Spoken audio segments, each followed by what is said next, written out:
Ay, sa bahay. Pati ka pinapahanap. Si ate ang kay ate ko asa din. Oh, nakapusto na sila. Oh my goodness. Kahit pa 24 hours, Oh my goodness. 24/7. Oh my goodness. Oh. Doon tayo mapunta ate. Oh. Kita mo? Oo. Nauna na sila tutoy doon sa... Nakatricycle sila. Opo, may kasama rin bagong dating doon sa tiyahin ko sa kapatid naman ni tatay. Ah. Ay, may nanay din yun. Nakabibes din naman ni Reay. Tapos may kapatid na kasama.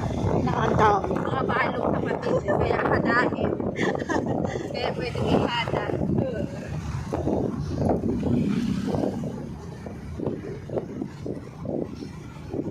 Ganyan na natin sa nanalo sa luto dati.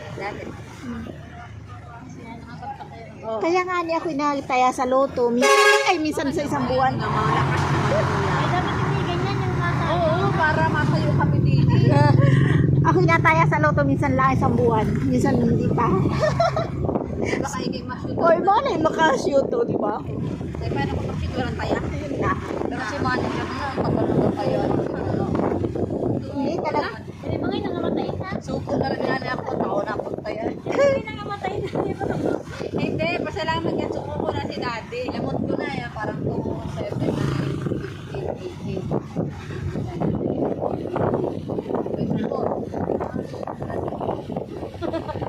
Ito yan.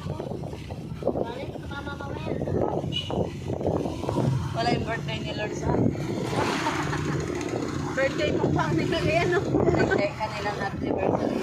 Birthday mo kumari nga para si Lord ay mga ano. Ay, wala pa kasi si Lawrence nun. Nagkataya. Lang pa yan. Ano yun? Ang ganda. Parang ganda ng bahay yan, ah. Yun yung parang container. Parang container yan. Ginawang ganyan. Parang container ng truck. Ay, ano ay? Hindi. Punot lang siya. Kaya nga,